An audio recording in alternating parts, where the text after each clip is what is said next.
The gavel never stood a chance. The clash that unfolded inside the House Oversight hearing wasn't just political. It was personal. 2 women, 2 worldviews, and 1 line that turned everything upside down.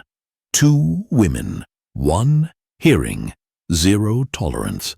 What began as a formal inquiry was about to become political warfare. The hearing room was suffocatingly silent, despite being full. Marble walls echoed the soft buzz of anxious reporters. Every seat was filled, every camera armed. Even the air felt heavier, like the seconds before a thunderstorm strikes. Congresswoman Jasmine Crockett arrived first, her steps quick, precise, unrelenting. Her tailored navy blazer swayed with purpose as she settled into a chair at the left flank of the committee. She didn't smile. She didn't speak. She flipped through her notes, eyes scanning, pen tapping a soft, erratic beat against the desk. Today wasn't a hearing. It was a reckoning. Then the door opened, and in walked Caroline Leavitt, White House press secretary and the youngest to ever hold the post. She wasn't flanked by aides or briefers, just herself, a slim leather folder, and that trademark unreadable calm. The 2 women didn't look at each other, not yet, but everyone else looked at them. Leavitt's jet-black suit coat clung to her like armor. Her blonde hair was pulled back into a sleek twist, not a single strand out of place. If Crockett was a storm waiting to erupt, Leavitt was a glacier, cold, composed, and impenetrable. Cameras clicked. Whispers danced across the gallery. Something big was coming, and everyone knew it. They came prepared, but only one would leave unshaken. The chairman tapped his gavel once, twice, then a 3rd time harder, as if trying to remind the room who still held the authority. It didn't work. The tension had taken over. In today's hearing, he began, we examine the White House's role in combating or enabling misinformation in the digital age. He barely finished the sentence before eyes shifted to Leavitt. She pulled the microphone closer. It hissed faintly, but her voice rang clear. Thank you, Mr. Chairman, members of the committee. I am not here to spin. I am not here to apologize. The room leaned forward. The administration believes in one principle above all, the people's right to speak, even when that speech is controversial, even when it makes some uncomfortable. Free speech is not the same as controlled speech, and we do not filter truth through fear. There was no tremble, no hesitation in her tone. Her words were steel, but not loud, not aggressive, just firm. And that was enough. Crockett didn't flinch, but her jaw clenched. Across the dais, her fingers stopped tapping and instead curled around her pen like a fuse waiting to be lit. Then the chairman turned. Congresswoman Crockett, your opening remarks. She stood, slowly, and when she spoke, her voice had fire. Today we're not just discussing policy, we're discussing pain. The kind caused by lies disguised as freedom, the kind that tears families apart. You can call it speech. I call it damage. The room was already divided, but neither woman had looked at the other. Not yet.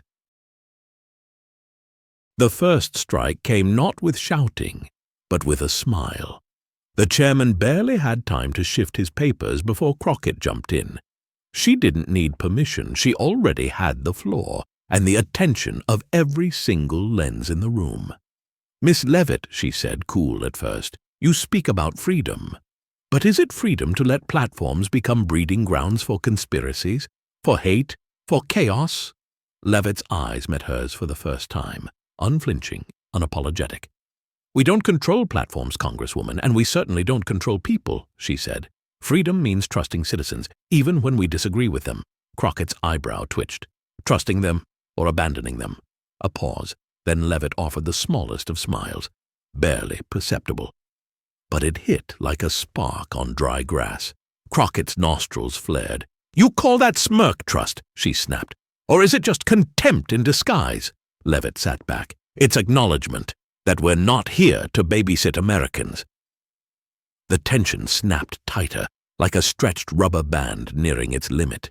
And then Crockett leaned forward. Her voice dropped an octave, slower now but sharper. So if someone posts about rigged elections, immigrants being invaders, or calls for violence, your office sees that as harmless freedom. Leavitt didn't blink. We see it as the price of liberty. You can't praise free speech and then demand silence. Boom! The gallery buzzed. A few gasps. A few whispered damns. The storm hadn't landed yet. But it was coming. When reason ends, rage begins. And the world was watching. Don't twist this into a lecture on liberty, Crockett snarled, her voice rising, her words sharper than before. Because liberty without truth is a lie! The chairman tapped his gavel once, warningly. Ignored. Crockett's face flushed red as she stood, both hands now gripping the microphone. You stand there behind that podium acting noble, calm, controlled, but you're not noble. You're complicit. Leavitt remained still, like a sculpture under fire. You want to talk about the people, Crockett said, jabbing a finger toward the gallery. Tell that to the mother in Houston who lost her son because some idiot believed a conspiracy was real. Tell that to the Latino community in El Paso harassed after some viral garbage post about invasions. Her voice cracked. But it wasn't weakness. It was fury honed sharp. You say you're not here to apologize. Maybe that's the problem. Then, with a thunderous bang, Crockett slammed her fist on the table. Silence. You could hear the air change, and still Leavitt didn't move. Not a blink, not a shift in posture, just calm. Icy, maddening calm. Then came her reply. Congresswoman Crockett, she said softly, the government isn't in the business of labeling what people can say. That's not control. That's fear masquerading as protection. The line hit harder than a yell. Crockett's voice boomed in response. You're gaslighting this room. You're hiding behind the First Amendment while the nation burns. And you're letting it happen. But still, Leavitt didn't react. She simply adjusted the mic, took a slow sip of water, and delivered a line that would explode online within minutes. We're not letting it happen, Congresswoman. We're just not silencing it. And maybe the reason that frightens you is because you don't control the narrative anymore. That was it. The spark met gasoline. Crockett's hands balled into fists, and the room erupted. It only took 7 seconds. 7 seconds for the world to pick sides. By the time the chairman's gavel came down again, the hearing had already leaked onto every screen in America. The bang of Crockett's fist, the venom in her voice, the stillness of Leavitt's expression. 1,000 clips had already been cut, stitched, and captioned. Hashtags raced through social media. #Crockett Unleashed, #Levitas Queen, #Fire Visais. One video went viral within 15 minutes, a split screen. Crockett screaming, Leavitt sipping water, with a caption that read, When rage meets restraint. Twitter, or X, as some still insisted on calling it, was aflame. Influencers were live streaming. Podcasts were uploading emergency episodes. TikTok users reenacted the clash. One playing Crockett with exaggerated fury, the other Leavitt in deadpan silence. And the country? The country was watching. Some saw a fearless black congresswoman refusing to be silenced by a smug press secretary. Others saw a young conservative woman staying calm under verbal assault, embodying discipline under fire. What no one saw was neutrality. It had become a war of interpretations, a digital wildfire, and neither of them could control it now. At some point, it stopped being about politics. It became about belief. Back inside the chamber, Crockett wasn't done. Her voice was no longer shaking. It was cutting through the room with the precision of a blade honed by frustration. You keep talking about freedom, she snapped. But what about accountability? She took a step forward. You've stood in front of this country and defended everything from conspiracy posts to calls for insurrection. Do you actually believe this garbage, or are you just reading off Trump's cue cards? For a moment, Leavitt said nothing. Her silence wasn't fear, it was calculation.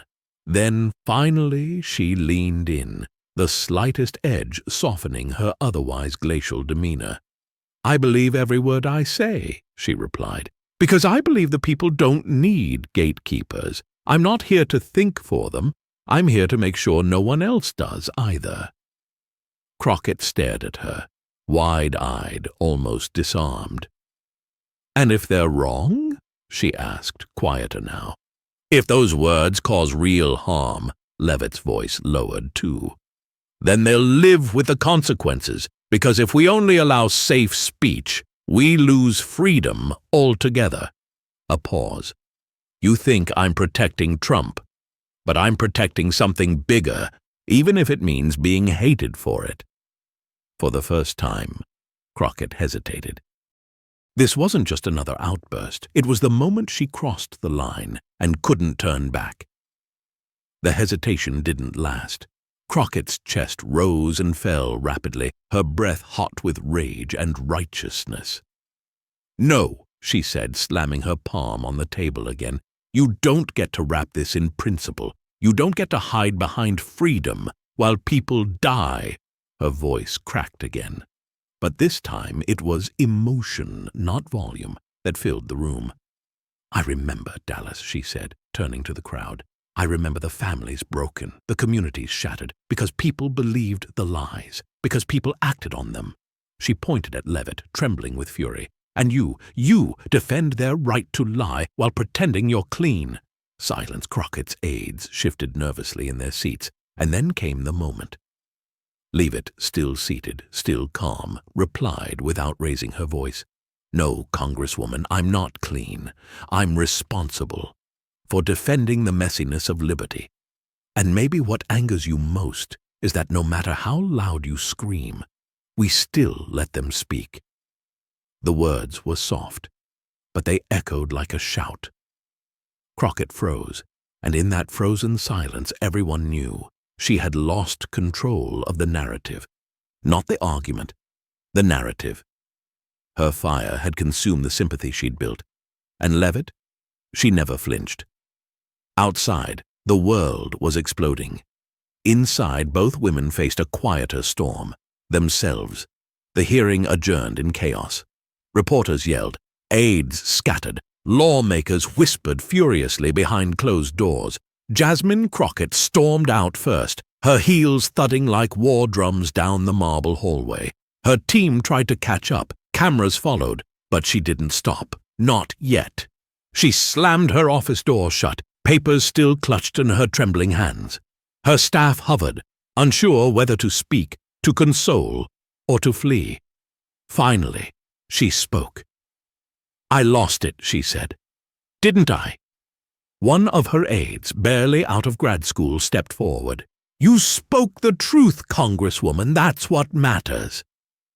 But Crockett wasn't so sure. Across the Capitol, Leavitt sat in silence, the hearing room now empty. She hadn't left yet. Her palms still rested on the desk, her blazer still buttoned, her jaw finally relaxed. An aide appeared in the doorway. You were brilliant, they said. They'll be talking about this for weeks. Leavitt turned slightly toward them, then back to the silence. I wasn't trying to win, she murmured, just to stand my ground.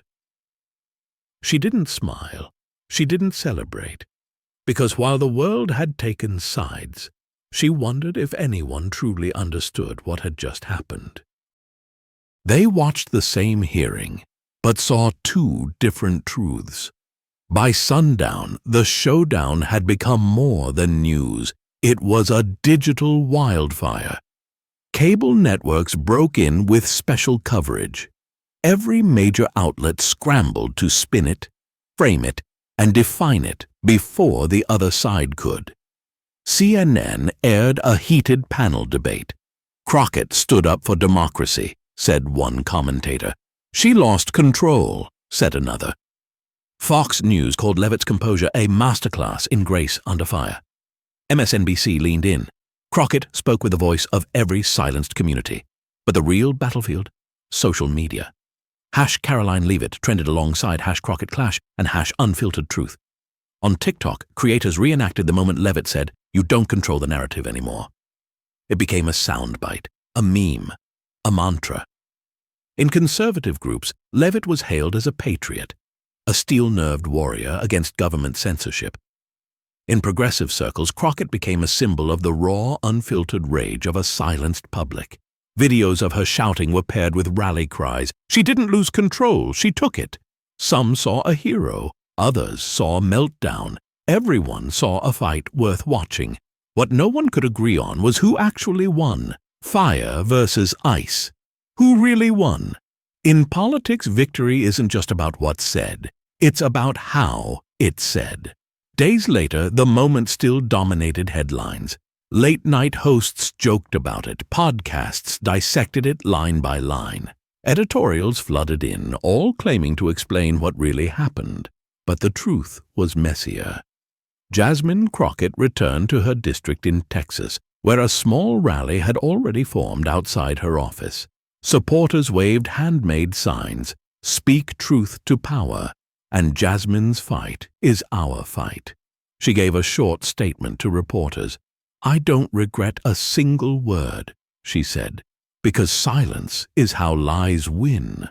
Meanwhile, Caroline Leavitt walked into a quiet New Hampshire cafe. A couple at a corner booth nodded to her, one whispering, "That was real leadership." She smiled politely, but inside, she wasn't celebrating. Because in the quiet moments, both women had the same question. Was I heard or just watched? In the end, it wasn't about a knockout punch. It was about the story people told themselves about what they'd seen. Crockett had fire, Leavitt had ice, and America had a new line drawn in the sand. Truth, emotion, power, control. In a world where political drama unfolds like a gladiator match, it's not always about who's right. It's about who keeps their ground. So what do you believe? Was Crockett courageous or out of control?